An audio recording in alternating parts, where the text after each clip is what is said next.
నమస్తే, నేను మీ వకీల్ ఆశేష్ కొత్త, వాయిస్ ఆఫ్ వాయిస్లెస్. ప్రజాస్వామ్య దేశం, పైగా రాజ్యాంగబద్ధంగా నడుచుకునే దేశం, ప్రజా తీర్పుతో గెలిచిన ప్రభుత్వం ఉన్న తెలంగాణలో ఎస్ఐబి యొక్క డిఎస్పి, ఇద్దరు ఏఎస్పీలు మరియు ఒక డీసీపీ, వీళ్ళు అందరూ ఒక జట్టుగా ఏర్పడి వ్యక్తిగత స్వేచ్ఛను హననం చేశారనే చెప్పాలి.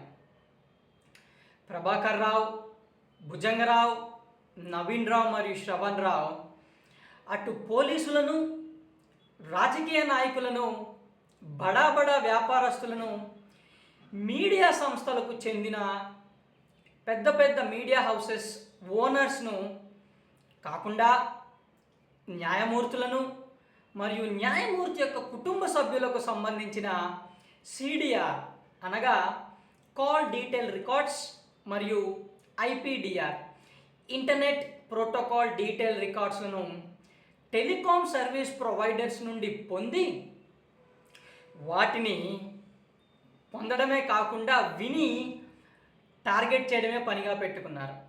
ఒక విధంగా ఇది రాజ్యాంగం యొక్క స్ఫూర్తికి తూట్లు పొడిచినట్లే. అధికారం చేపట్టిన టీఆర్ఎస్ అలియాస్ బీఆర్ఎస్ మరియు వ్యవస్థలో ఉన్న వారి యొక్క అనుయాయులు వ్యక్తిగత సమాచారం అత్యంత గోప్యంగా ఉంచాల్సిన ప్రభుత్వమే దాన్ని వారి యొక్క లాభాపేక్ష అధికార దాహం కోసం వ్యవస్థలను మిస్యూజ్ చేయడం చూస్తే వీళ్ళకా ఓట్లేసి గెలిపించింది అని ప్రజలు అనుకునే ప్రమాదం లేకపోలేదు. నాడు ఏ ప్రజల మద్దతుతో ఉద్యమాన్ని ఉవ్వెత్తున ఎగిసి పడేలా చేసి ఉద్యమ పార్టీగా కీర్తి సంపాదించిందో నేడు అదే ప్రజలు చీత్కరించుకునే అవకాశం కూడా లేకపోలేదు. ఉన్నత స్థానాల్లో ఉన్న వారి యొక్క సమాచారాన్ని గోప్యంగా ఉంచాల్సిన వారే సమాచారాన్ని సేకరించి వారి యొక్క వ్యక్తిగత జీవితాల్లో ఏం జరుగుతుందో తెలుసుకుందామనే కుసంస్కారం హర్షించదగినది కాదు. నాడు రాజకీయ పార్టీ స్థాపించినప్పుడు కావచ్చు, ఉద్యమానికి పిలిపించినప్పుడు కావచ్చు, పార్టీ రూపాంతరం చెంది రాష్ట్ర పార్టీ కాస్త జాతీయ పార్టీగా మారినప్పుడు కావచ్చు, ఏ ప్రజలైతే మీతో ఉండి మీ అడుగులో అడుగై నడిచారో వారే నేడు మీ యొక్క చర్యల పట్ల కోపోద్రిక్తులై ఉన్నారు. మనమే పని చేసినా ప్రజలు మన వెంటే ఉంటారు అని అనుకోవడం తప్పు. ప్రజలు విఘ్నులు, అన్నీ చూస్తూ ఉంటారు, సమయం వచ్చినప్పుడు దెబ్బ కొడతారు. దేశంలోని ప్రతి ఒక్కరికి వారి యొక్క పరిమితులు, పరిధులు గుర్తు చేయడమే కాకుండా సూక్తి ముక్తావళి తెలియజెప్పే కల్వకుంట్ల కుటుంబం ఇప్పుడు ఎటువంటి చక్కటి కవర్ డ్రైవ్తో ప్రజల ముందుకు వస్తారు అని ప్రజలంతా వేచి చూస్తున్నారు.